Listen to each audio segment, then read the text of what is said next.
여러분, 혹시, 그때 이렇게 할 걸 하고 후회해 본 적 있으세요? 우리 모두 그런 경험 한 번쯤은 있잖아요.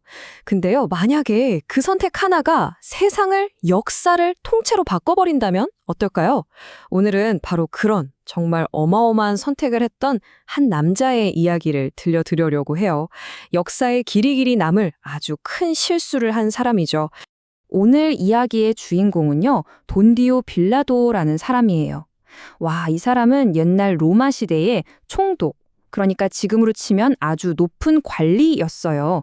중요한 역할을 하던 사람이었죠. 그런데 바로 이 사람이 정말 이제 세상을 완전히 뒤바꿀 수 있는 그런 선택의 순간을 맞이하게 됩니다. 자, 어떤 상황이었는지 한번 상상해 보세요. 빌라도가 재판관 자리에 딱 앉아 있어요. 그리고 그의 앞에는 예수라는 한 남자가 서 있습니다. 이 사람을 살릴 것인가, 죽일 것인가, 그의 운명을 결정해야 하는 바로 그 순간. 빌라도는 깊은 고민에 빠져서 아주 중요한 질문 하나를 던집니다. 이건 그냥 어떡하지? 하는 수준의 질문이 아니었어요. 이 질문에 대한 대답 하나로 본디오 빌라도라는 이름이 역사에 어떻게 남을지가 결정되는 그런 운명적인 순간이었던 거죠. 그런데 안타깝게도 그는 잘못된 선택을 하고 맙니다. 지금부터 그가 도대체 어떤 실수를 했는지 그 세 가지 실수를 하나씩 파헤쳐 보겠습니다. 빌라도가 저지른 첫 번째 실수는요, 바로 남들 눈치를 너무 많이 봤다는 거예요. 우리도 그렇잖아요. 친구들이랑 놀 때 이게 맞는 것 같은데 이렇게 하면 친구들이 날 이상하게 보지 않을까? 걱정될 때요. 딱 그런 거였어요. 옳은 일을 하는 것보다 사람들한테 와, 저 사람 괜찮네 하고 인기 얻는 게 더 중요했던 거죠. 그러니까 빌라도 마음속의 저울은 이미 한쪽으로 확 기울어버린 거예요. 내 생각, 내 믿음 이런 것보다는 저 밖에서 웅성거리고 소리치는 사람들 말을 듣기로 한 거죠. 사람들 목소리가 너무 시끄럽고 크다 보니까 정작 자기 마음속에서 작게 들려오는 소리는 그냥 무시해버린 겁니다. 빌라도의 머릿속은 아마 터질 것처럼 복잡했을 거예요. 한쪽 귀에서는 아니야, 저 사람은 죄가 없어 라는 진실의 목소리가 들리고 다른 쪽 귀에서는 저 사람을 버려라, 버려라 하는 군중의 거대한 함성이 막 울려 퍼졌으니까요. 결국 그는 진실을 뻔히 알면서도 그 시끄러운 함성에 져버리고 맙니다. 자, 그럼 이제 두 번째 실수로 넘어가 볼까요? 빌라도는요, 그냥 인기만 얻고 싶었던 게 아니에요. 사실 더 중요한 게 있었어요. 바로 자기 자리, 자신의 권력을 지키는 거였죠. 그때 군중이 이렇게 소리칩니다. 이 사람을 풀어주면 당신은 황제의 충신이 아니오. 와, 이건 진짜 무서운 협박이죠. 당신, 여기서 예수 풀어주면 세상에서 제일 힘센 로마 황제한테 찍히는 거야. 이런 뜻이었거든요. 빌라도한테는요, 자기가 지금껏 이뤄온 성공이 그 무엇보다 소중했어요. 왜냐하면 보통 다른 총독들은 한 5년 정도 일하다가 바뀌는데 이 사람은 무려 10년이나 그 자리를 지켜냈거든요. 그만큼 정치도 잘하고 윗사람들한테 잘 보였다는 뜻이겠죠.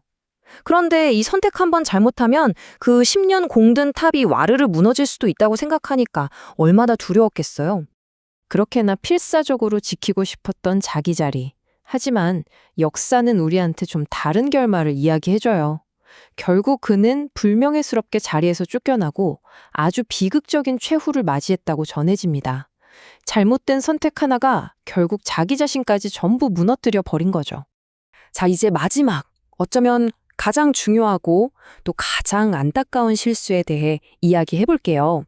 빌라도는요, 그냥 시끄러운 군중의 목소리만 무시한 게 아니었어요. 그는 자기 마음속에서 그건 아니야 하고 외치는 아주 조용한 목소리, 바로 양심의 소리마저 외면해버렸습니다. 사실 진실을 알 수 있는 신호는 정말 여러 번 있었어요. 직접 예수를 조사해봤는데 되를 찾을 수가 없었고요. 심지어는 자기 아내까지 밤에 꿈자리가 너무 안 좋았어요. 저 사람 일에 절대 관여하지 마세요 하고 사람을 보내 경고까지 했죠. 그러니까 모든 증거가, 모든 상황이 예수는 죄가 없다고 말하고 있었던 거예요. 그래서 그가 한 행동이 바로 그 유명한 장면이죠. 사람들 앞에 물을 한 대야 떠오게 해서 손을 씻는 거예요.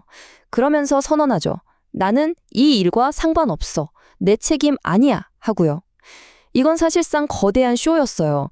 자신의 양심을 따르는 대신에 나는 어쩔 수 없었어 라고 변명하면서 책임을 슬쩍 떠넘기려고 한 거죠. 러시아의 위대한 작가 도스토옙스키는 양심을 이렇게 표현했어요. 우리 영혼 속에 깃든 신의 목소리라고요. 빌라토는 그 목소리를 분명히 들었을 겁니다. 하지만 듣고도 못 들은 척 애써 외면하기로 선택한 거죠. 그렇다면 빌라도의 이 가슴 아픈 이야기가 오늘을 사는 우리에게 주는 교훈은 뭘까요? 아마 비슷한 상황에서 전혀 다른 선택을 했던 한 사람의 이야기를 보면 그 답을 찾을 수 있을 것 같습니다. 바로 우리가 정말 사랑하는 시인 윤동주 시인입니다. 윤동주 시인은 우리 역사가 아주 어둡고 힘들었던 시절, 그러니까 자기 생각이나 말을 마음대로 할 수 없었던 시대에 살았어요. 하지만 그는 빌라도와는 정반대의 길을 선택합니다. 아무리 힘들고 아무리 무서워도 내 마음이 시키는 길, 내 양심이 가리키는 그 길을 묵묵히 걸어가겠다고 다짐했죠. 두 사람의 선택이 어떻게 다른지 정말 선명하게 보이죠. 한 사람은 자기 자신과 인기를 지키기 위해 군중을 따르는 쉬운 길을 택했고, 다른 한 사람은 진실과 양심을 지키기 위해 자기만의 어려운 길을 걸어갔습니다. 그 결과 한 명은 우리에게 이렇게 살면 안 된다는 경고를, 다른 한 명은 이렇게 살아야 한다는 깊은 영감을 남기게 되었죠. 결국 이 이야기는요, 그냥 먼 옛날 이야기가 아니라 바로 오늘을 사는 우리들의 이야기이기도 합니다. 우리도 매일 크고 작은 선택의 순간들을 마주하잖아요. 빌라도의 이야기를 거울 삼아 시끄러운 바깥의 소리보다 우리 마음속의 조용한 목소리에 귀를 기울이고 스스로 생각해서 옳다고 믿는 길을 걸어갈 용기를 낼 수 있으면 좋겠습니다. 자, 지금 여러분 앞에는 어떤 선택이 놓여 있나요?